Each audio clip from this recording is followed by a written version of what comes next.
Hello, beloveds. I'm back again, and we're having another interview today from She Wins Network, Woman of Impact. And today's Woman of Impact we have is Simona DeFeo, who's going to be live on the show, talking to us about all her amazing things she's doing on Broadway as an actor, as a humanitarian, philanthropist. And it's going to be amazing. So, I am so excited to have her live on here, and we're going to be talking to her everything that she's doing. And don't forget to follow She Wins Network, empowering women through their journey. We believe that when she wins, we all win, and we are supporting, women and showing that, if you pour into a woman, she can blossom. And we are in the spring, in spring now, and we are blossoming, we are changing, we are transforming. So we are looking forward to this interview. We're going to go ahead and roll her quick little video. And I'm going to talk about today's affirmation, her segment.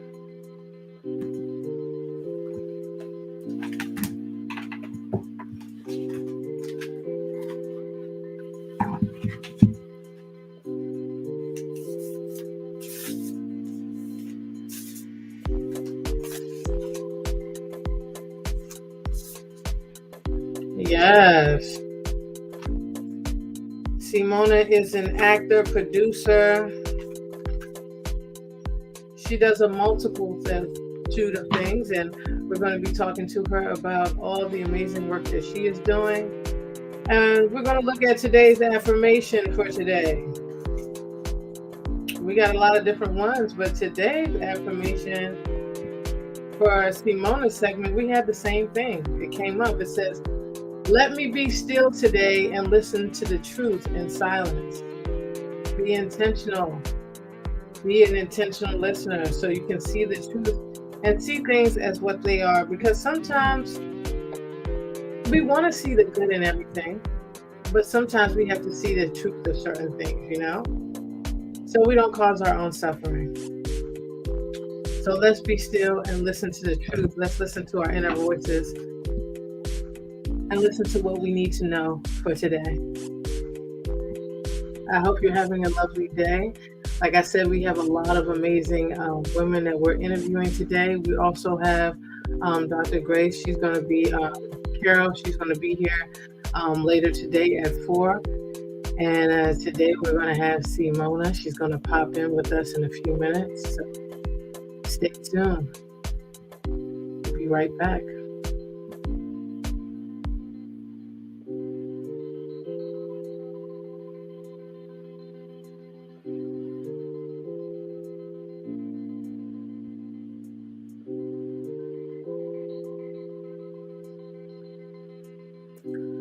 Don't forget that we are broadcasting live on Facebook, YouTube, and you'll also see the playback later. So you can follow at www.lushradioonline.net, which is live on there on YouTube. And you can go to She Wins Network and you can find a lot of things of what we have going on. We provide resources from funding to jobs, empowerment, all kinds of different things within the group, and that's located on Facebook. We are working on designing a new website for the women of She Wins. We have a global network of women across the board, and we want to push, and we always focus on diversity and inclusion, making sure that women are seen and heard. And once again, we are going to have the amazing Simona DeFeo live in the building. It is going to be an amazing interview. And just stay tuned. Let's go ahead and play this. And then, like I said, we're also going to have the one and only Dr. Professor Grace. She's going to be here. Well, Carol, she'll be here at 4. So stay tuned and vibe with me. We're gonna get started in a few. Once again, I hope your day is going well. Hope you're taking care of yourself because you're taking care of everybody else. But I hope you're taking care of yourself today and making sure that your needs are met. But sometimes we, as service, as women, we take care of so many different things. And sometimes we get the short end of the stick because we want to be everywhere in every place and be with everyone, but it's impossible to do. We have to set boundaries for ourselves and others. So we make sure that we replenish ourselves and take care of ourselves so that we can show up for others on a daily basis. Even if it's to take a couple of seconds to breathe, maybe go for a swim, maybe take a vacation, maybe meditate. You got to do whatever you got to do for you. And we're going to have the amazing Simona live in the building. She is amazing. She is an actor, producer. She is a humanitarian. She is doing amazing things in the industry. And let's bring this phenomenal woman in the building with us. Hey! Hey! Wait a second. I'm trying to, I don't know how to use this if I'm on. Oh, dear God. Well, you're doing amazing. We see you. We can hear you. Oh. You look amazing. Oh, okay. Let me need some more lights. Okay. Oh my gosh. Oh dear. Sorry, I just got off a conference call. I'm like, am I on? Yeah, you're on. Oh. Oh. You are on. You are on live, but you look amazing. Oh, okay. Sorry. You don't have to be sorry about nothing. We're just excited to have you here. Okay. Actress, producer, humanitarian, doing so many things in the community. I know. And I'm just so proud of you and just, love everything that you're doing, on stage, off stage. First of all, what inspired you to get into, the world of art? Oh, well, look, I started when I was 5 years old doing what I call gymnastics, artistic gymnastics, and had my first performance at the Academy of Music in Philadelphia. And then, you go the routes. I always wanted to be an artist is a big title. So I don't like to use that term. I would say I'm more of an artisan because it's such a big title. But you are big, though. You're big to me. I know. I still have imposter syndrome, Aw. It's okay. It's okay, though. You're doing well. You're amazing. So I spent, I started at 5 and did this, performances, and then stopped, went routes, studied economics, then got into consulting. And then in parallel was studying Afro-Cuban dance because it inspired me. And then I dabbled in theater on the side when I was working in consulting. And then in 2014, I decided, okay, I'm going to quit my job. I was leading up Citibank's enterprise data program. And I went and wrote a play about death row and with this gentleman on death row in Louisiana. And as I was working with him, and then we had the reading, I realized that I can do both. So I went back into the consulting, but more on my terms as opposed to, and when I say my terms, I'm working with clients that embody the same values that I do. And I went to work with a bank, but in their data strategy group, and then working with other firms as well. And in the same time, in parallel, I started performing and joined an ensemble and then joined another ensemble. And yes. You're doing amazing stage plays, amazing work, and acting. What do you feel is like the highlight of this career and this journey of doing art your way? Oh, the highlight. That's a hard question because I don't think there are any highlights, because it's like being a monk. And people say, is it fun? Is it fun? And no. Do priests have fun? Do monks have fun praying every day and working? It's hard. It's hard work. Yeah. So I think the highlight is really when somebody comes to me and says, you changed the way I see the world, or your performance helped me understand myself better. So the highlight really comes when someone says, you helped me understand myself better, because I Mm, think that's the function of art. It's to bring you closer to yourself. definitely. What have you discovered? Speaking of that, what have you discovered about yourself through acting? Oh God, a lot of darkness, and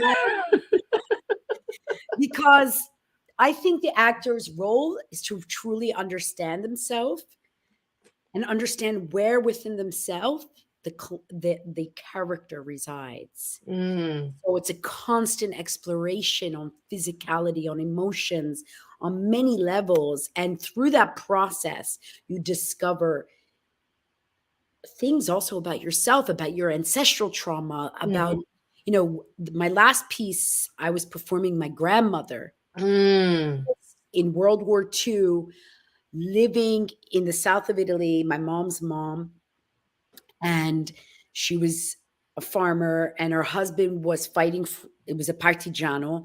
And in this last role, I was this woman who was really my grandmother, who lost her mother at childbirth, that no one remembered her name. Mm, I just found out my great grandmother's name because it's mm. like the forgotten women, the Yeah. women of war, because we sustain society, right?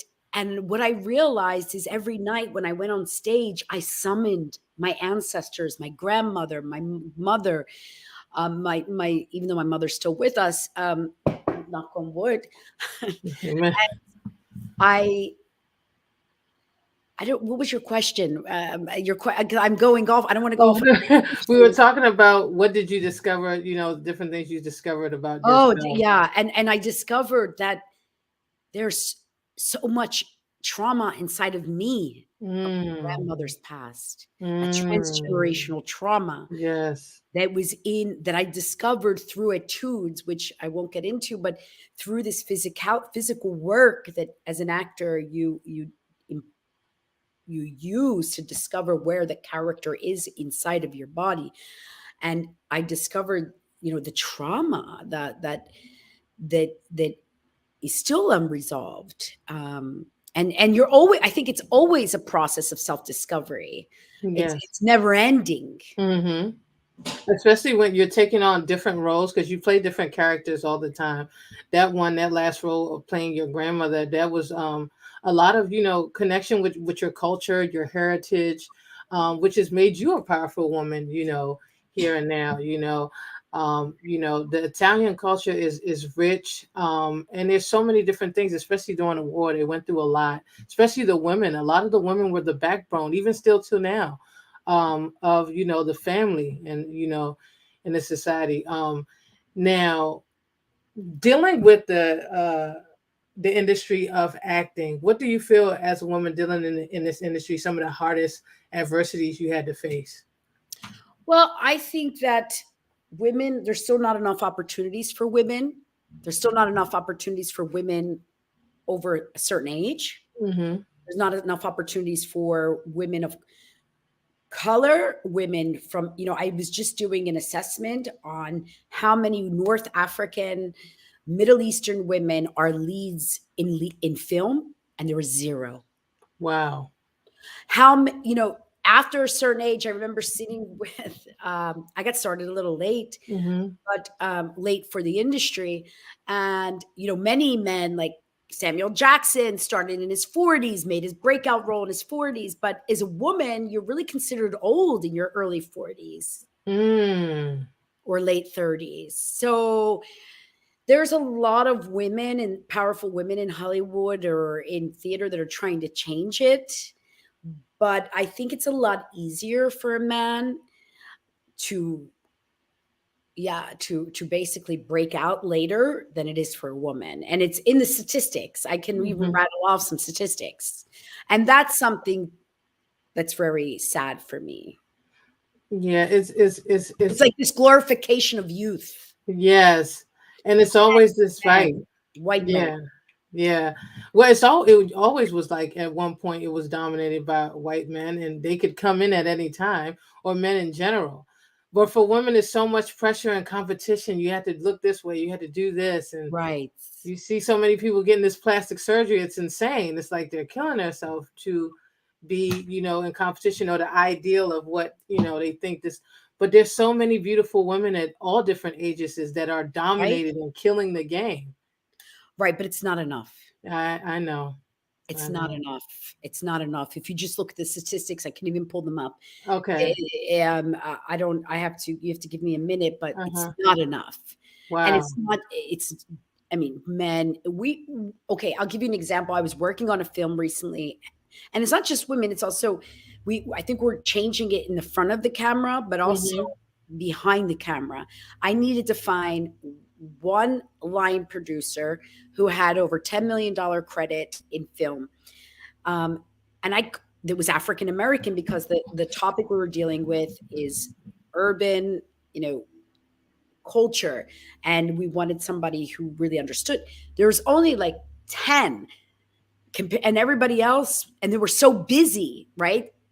And so it's about equality behind the camera and in front of the camera, on Yeah, behind stage as well. definitely. That intersectionality that we talked about. Remember? Exactly. Yeah. Definitely. Definitely. It's like we need equality and we need equity, and more funding for these productions, for women based projects or just women in general. And I haven't seen that many. They're trying, but not as much. There needs to be more, you know. And I got the pleasure of meeting this beautiful queen at an event in Omega Institute in upstate New York, and we were just drawn to each other. And I discovered that she was an amazing poet, and just Oh, I read you my poetry. yeah, Well, you're poets. yeah. And we just connected, just that love of art, and just and something because of that indigenous land. You just feel like you're connected with people from like a past life. So um Right. and I Good just to and see the you. whole Italian background is because my husband's Italian, and it was meant to be. So I'm proud of all the work that you're doing a lot of humanitarian stuff. You've done a lot of stuff for the community also, like a lot of fundraising. Talk to us about that too. Oh, well, I don't know. I would call myself a humanitarian. These are big titles you put in. No, I've worked. I worked with the Interfaith Assembly on Homelessness years ago. I recently, we did a lot of fundraising for the Ukrainian war. But recently, I've kind of been very doing my own internal the family humanitarian work because I had a sick loved one, and so the caretaking fell on me. Yes. and Yeah, and and you know that's how and that it's hard.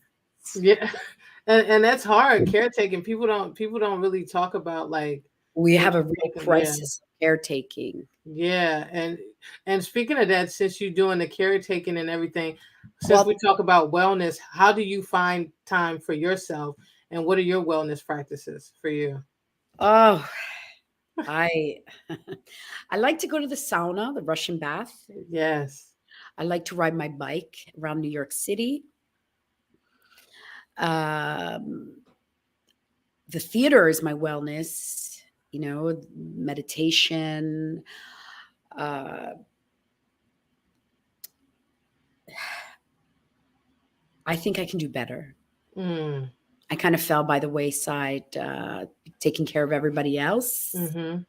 And I think, I can actually, right before like last night, I was thinking, what am I going to do in the next few weeks? Because my partner's in France and taking care of his mom. And I was saying, okay, I was going to do a cleanse and go to a sauna to kind of detox from all the winter, Yeah. being wrapped up in winter food and clothes, Yeah. and like 12 hours, 13 hours a day. And so I'm there's a lot I can do, like Omega. I'm thinking of maybe Yes. going back to Omega for a few days and just Yeah. putting myself there, or maybe even going to Italy for a week or two just to be alone by the sea. Yes. That would Yeah. be beautiful. Yeah, I mean, sometimes, we do so much for everyone else. Sometimes we just forget about ourselves sometimes. And it's just finding those little bits of pieces of joy just to, just step away for a minute. And and thank you for all that you do with caregiving, because it's not an easy job at all. No, It's not. thankfully, my family member, my loved one, is Yes. much better now. Yes. Thank you. So I'm very grateful for that. Yeah, God. Thank God for that. That's a blessing. And now, also, if you had, for the young people for the young ones, and anybody that's even interested in getting into acting, or just getting into the world of art, what kind of advice would you give them? The top three advice you would give them? Well, number one, there are no cutting corners. You have to study, you have to work, and you may not, and you should not create for success.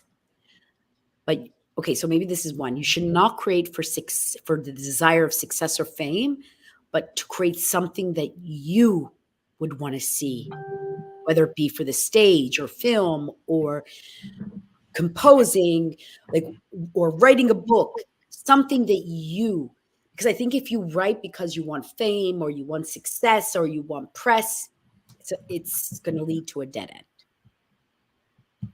So write, create, stage something that you want to see, you want to experience that hasn't been made, or something so that's number one. Two, there is no success or failure. I think it's a constant process. It's a constant, and it's not always fun. It's hard. It's hard work, and it's hard. It's a lot, and there's no cutting corners. And it's like being an athlete, right? You can't you can't go in the field if you don't work out every day. Same for being, whether it be a composer or a musician or an actor or a writer, you need to constantly work those muscles. And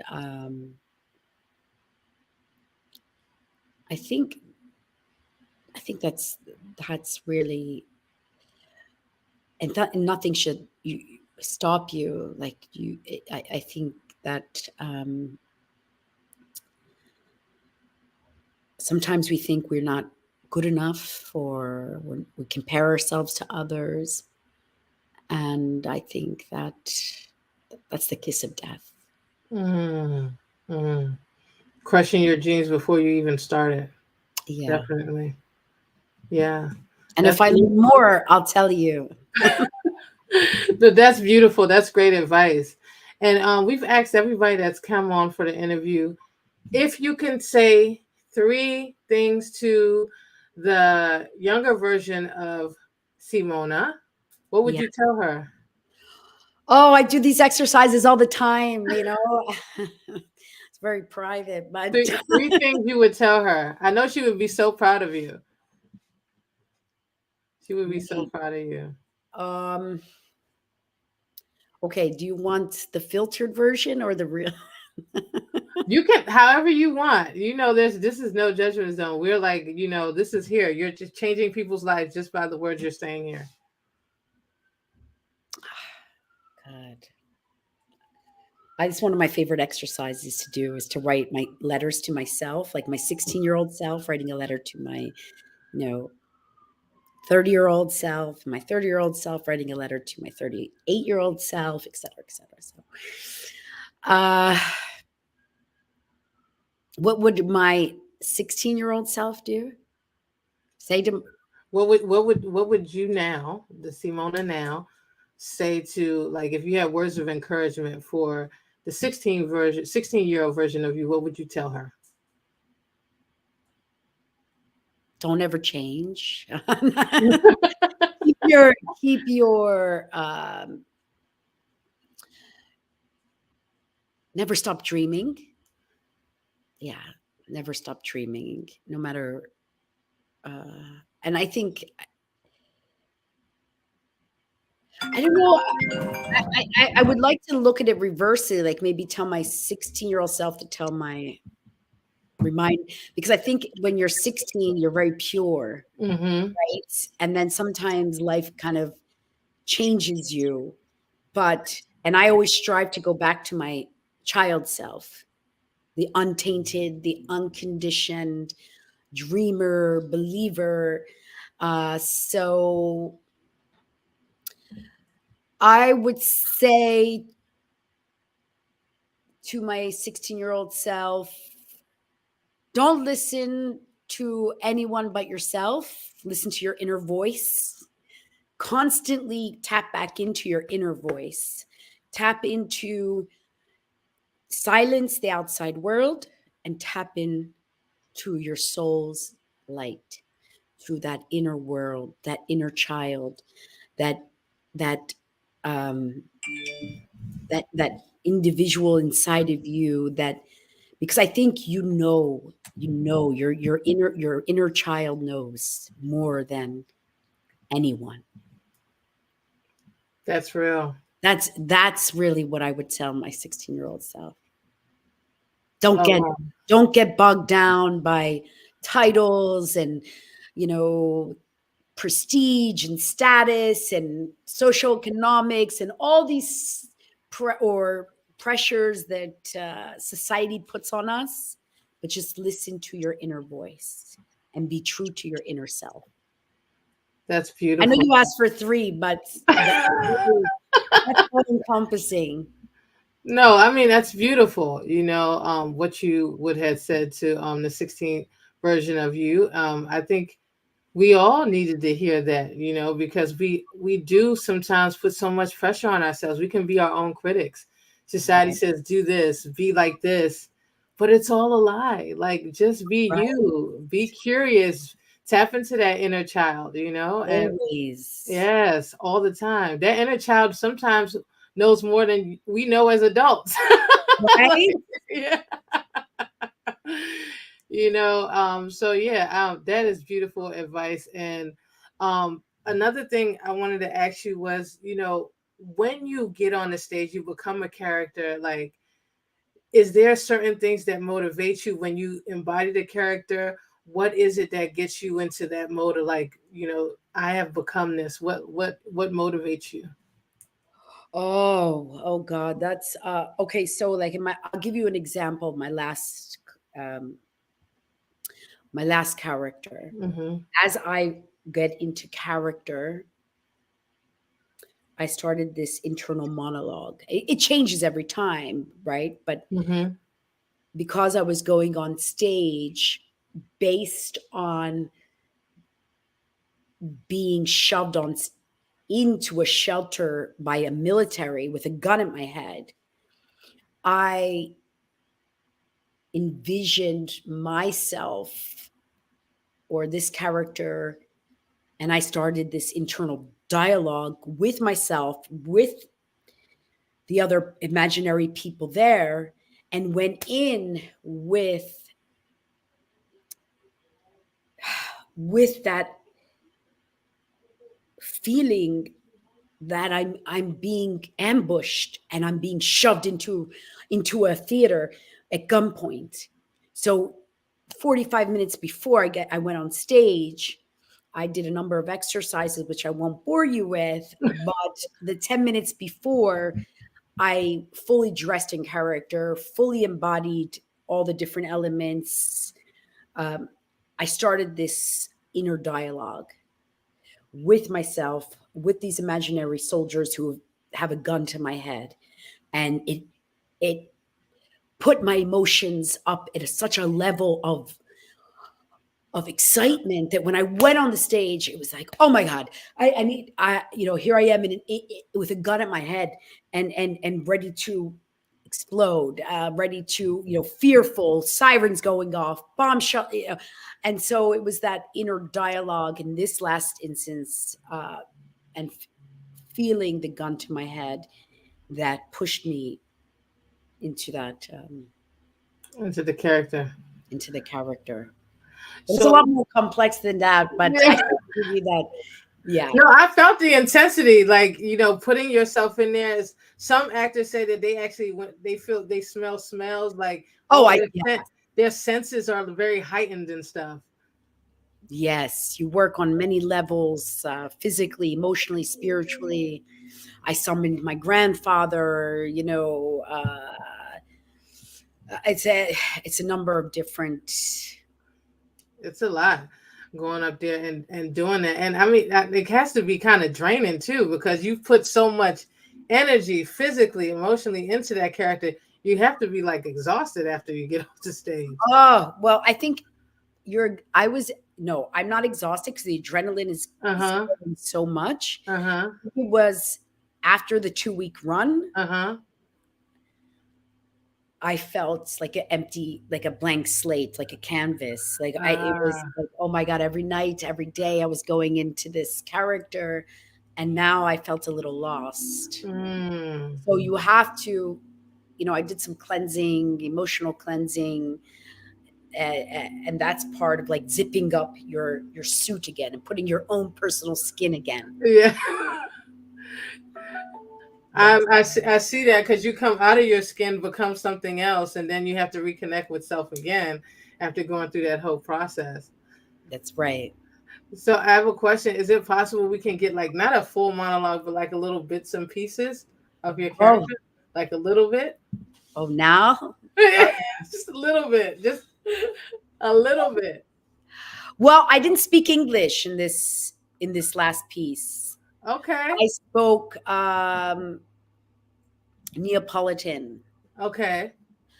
And that was the language spoken by my grandparents. So, and they also spoke Italian, but because I was in the woods and it was World War II, I was speaking another language. You give us a little piece of, just a bit of piece of it. Not all of it, but a little piece. You know what? I did a UN.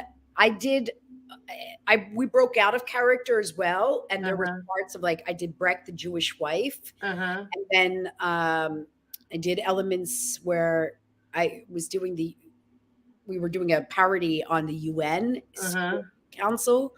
So I can do one. And because it was in English. Okay.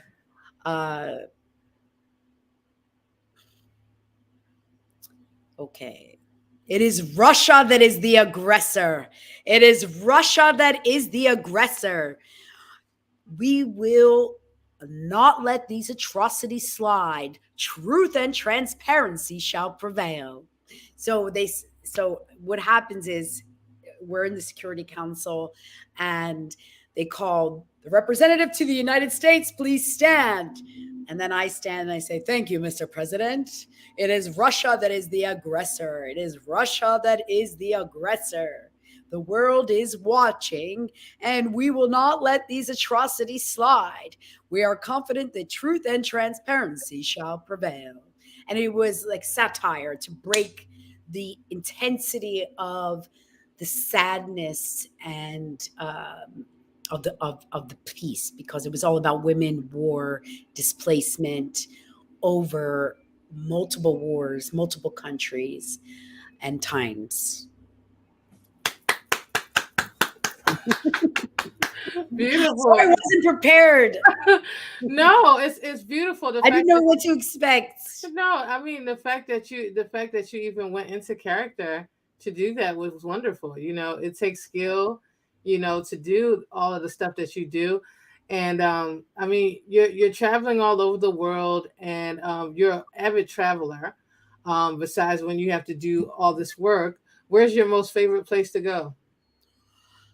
Oh, I would say I don't have a favorite place. Depends on what I'm feeling. But my favorite city in the world is Istanbul. Istanbul. Wow. And Turkey.